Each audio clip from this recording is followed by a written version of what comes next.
Oke, kita lanjut lagi ceritanya, kawan-kawan. Kita lanjut kelanjutan cerita untuk turun kembali dari puncak menuju Desa Durian Kandang, Kinali.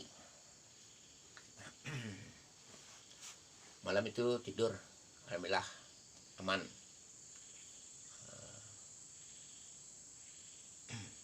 Sampai paginya tidak ada hujan, cukup bersahabat untuk malam itu.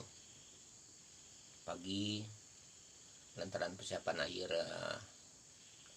tinggal sedikit, jadi saya tidak masak waktu pagi itu. Cuma saya bergemas cepat mau turun, mau cari sumber air, nanti ketemu baru masak, itu rencana saya.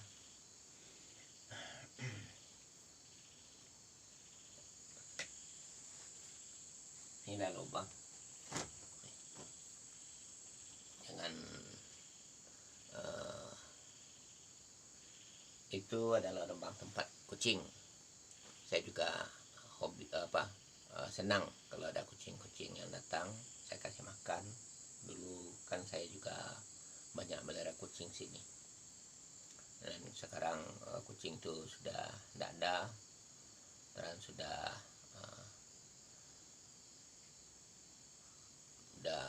meninggal juga lantaran faktor usianya sudah sampai 13 tahun. Jadi sekarang kucing-kucing yang mampir saya kasih makan, juga saya kasih pintunya masuk. Jadi sepeninggal saya, kucing itu bebas masuk ke dalam, bisa menangkapi tikus yang merusak perlengkapan kita. Baik, kita lanjut lagi ceritanya. Pagi saya sudah siap-siap, terlalu pagi lah berangkat untuk turun, nyandang keril lagi, sandang keril gitu. Sampai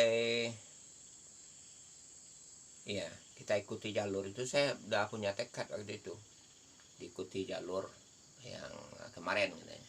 Sebab masalahnya dicari kiri kanan, jalur itu enggak ketemu. Jadi pas di sana ada patahan kayu, jadi pasti itu jalurnya turun, saya pikir. Cuma anehnya sampai di bekas kayu yang tumbang itu, bekas ada banyak anak kayu itu, di depannya ada ranting kayu yang sudah lapuk itu udah punya jamur, kayu-kayu itu udah pada lapuk gitu. Seandainya saya lewat sana tuh hancur kayu itu dilewati, cuma di depan tuh ketutup kayaknya. Waktu itu saya pingin balik lagi ke atas cari jalur, memang tidak dari sana. Sampai di sana saja berubah jalan pikiran saya. Itu yang membuat saya bingung gitu, mau balik lagi. Cuma sanalah keajaiban itu juga terjadi. Waktu saya mau balik, ada dari atas kayu itu saya dengar suara menderu, kayak lebah banyak turun gitu. Saya lihat memang ada kayak lebah mengerubuti saya. Jadi nggak mau untuk saya harus lari ke bawah gitu. Ke atas itu nggak mungkin, terlalu menanjak gitu. Untuk lari memang saya lewati ranting-ranting yang lapuk itu. Saya lari ke bawah gitu. Takut disengat pada tawon lebah itu. Aku sangat takut sekali waktu itu, bawa keril berat juga, saya lari ke bawah itu. Bahkan dalam lari-lari itu saya lihat di depan ada hutan yang sudah dibersihkan orang. Jadi kayu besarnya masih belum ditebang gitu, cuma sudah dibersihkan di bawahnya. Dan waktu itu juga ada orang di sana. Abang itu bilang, kaget dia waktu itu abang itu. Dia bicara bahasa Minangnya. Bos sangko tadi cindu, darak terangarin dia bawa. Dia kira yang lari turun itu ada beruang nih. kedengaran suara berderak. Abang itu ketawa gitu. Dia tanya, dia bilang, abang yang naik, yang mendaki kemarin gitu, sama Buyung Kumbang, yang diantar Buyung Kumbang. Ya, jadi saya mau turun, tak tahu tadi saya dikejar kejar lebah. Kebetulan di sana ada anak air, saya pun masak sana, saya ambil air, saya masak sana gitu.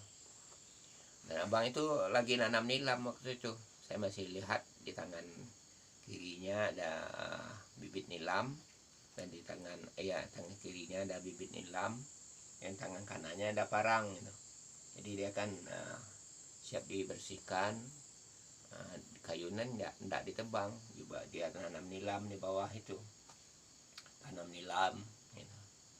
Nanti kalau nilamnya sudah tumbuh berdaun, mulai bertunas lah, baru ditebangi kayu itu. Ditebangi kayu itu nanti daun kayu hancur, nilamnya pun mekar ke atas, jadi enggak terlalu repot untuk menyiangi. Itu teori orang-orang yang lagi nanam nilam. Itulah, jadi saya sudah siap masak dan foto juga sama abang itu. Saya foto pun, saya mohon izin untuk turun ke bawah. Sampai di bawah memang agak sore juga, ada menjelang sore lah.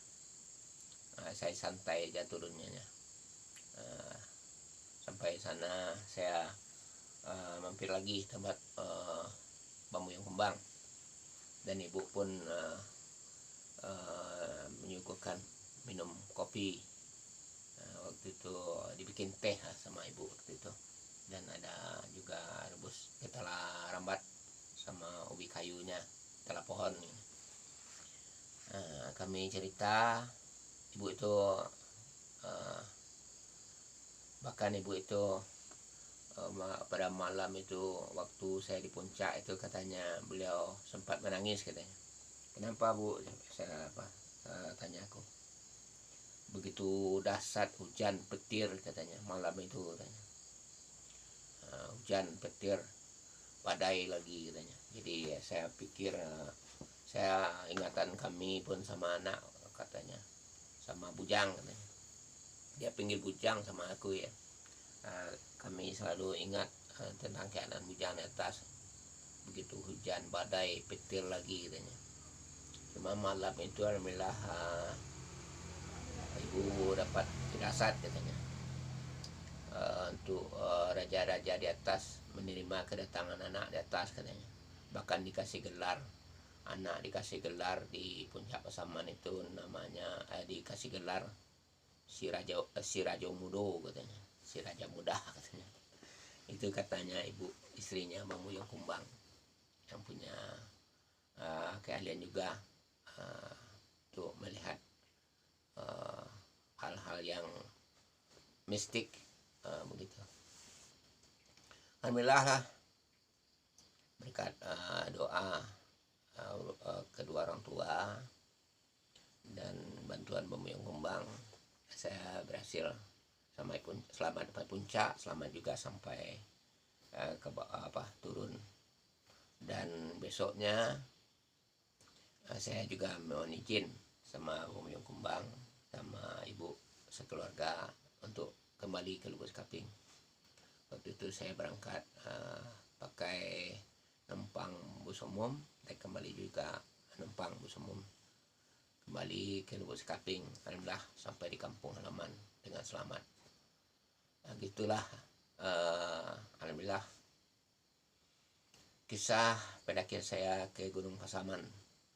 Alhamdulillah diberi keselamatan oleh Allah Subhanahu wa Ta'ala. Amin, amin ya rabbal alamin. Baik, sedikit saya coba perlihatkan nanti apa ada dokumentasi saya sedikit, nanti juga bisa di acara khusus nanti. Baik, perizinan pendakian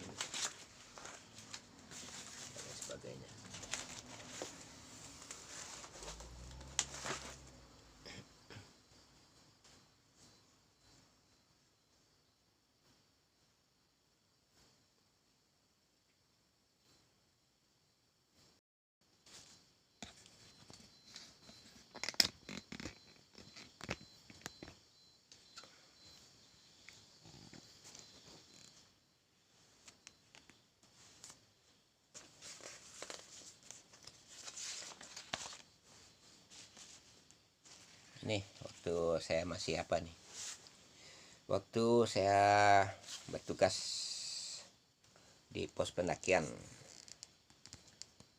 yang di Bukit Harimau Campo. Saya diwawancarai juga oleh wartawan majalah Tommy. Ini kisahnya, katanya pemandu para pendaki.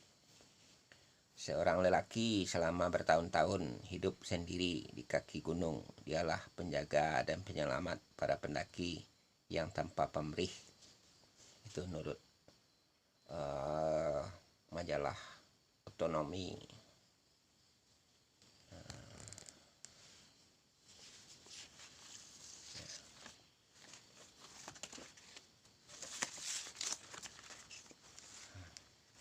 Ini apa ini? Waktu Porda 1 di Padang, saya sama ofisial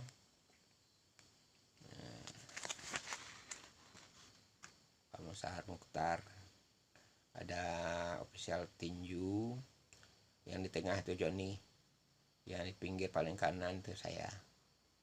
Yang antara saya dengan Joni itu adalah ofisial atlet tinju. Yang di kanan saya itu Pak Musahar Mukhtar, Kasalantas Pasaman waktu itu. Yang sebelahnya Pak Musahar Mukhtar itu adalah Bapak Bupati Pasaman Barat sekarang, Pak Ham Suardi. Waktu itu di Porda 1 kami nginap di Hotel Mangkudum Padang. Udah 1 tahun 86. Baik, ini pengalaman saya yang masih berbekas. Ini muka babak belur karena ingin ditraktir. Gara-gara ini ingin ditraktir, muka yang babak belur, itu sebetulnya judulnya saya buat. Itu pengalaman saya, pengalamannya sih berbekas waktu saya latihan balap sepeda yang sempat ditampar sama polisi waktu itu yang bawa mobil dinasnya. Saya kira itu yang bawa mobil ofisial kami, tahu-tahunya bukan. Jadi saya dapat hadiah 1 tamparan di pipi sebelah kiri saya. Sial waktu itu. Ini korannya. Bahkan ofisial saya lihat koran itu, memang udah lama juga baru saya masukkan ke koran. Ofisial saya nanya, kenapa kak kamu bilang sama aku? Dia bilang, ya Pak Musahar Mukhtar bilang, segan aku pak ya. Beliau dia itu sudah pindah sekarang. Nah ini Sisi Daniel Laki Jawijaya. Pengennya Laki Jawijaya, cuma Irian belum sempat juga. Aku bawa foto ini di apa ini, di Danau Kalimutu di Flores. Ini pegang-pegang, kalau yang aslinya ada. Nah, ini yang ada di album ini fotokopinya. Nah ini beberapa kelipingan koran.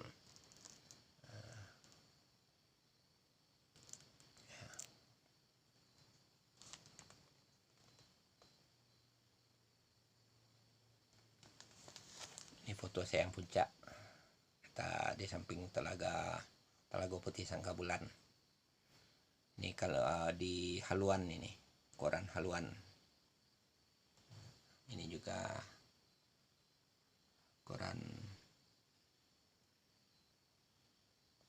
Haluan ini.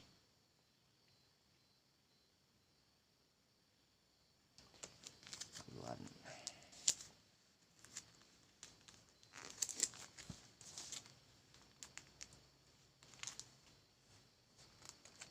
Nah, saya kan waktu jalan keliling itu kan minta sampai satu tempat saya minta izin, minta diketahui sama para tempat itu.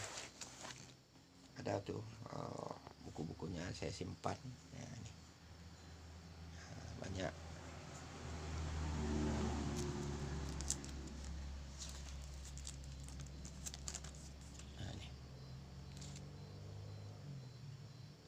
Ini koran Dinamika Berita Kalimantan.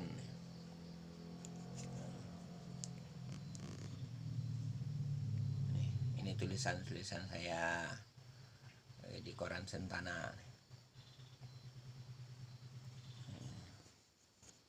Ini Waspada, koran Waspada Jakarta. Waktu saya diwawancara di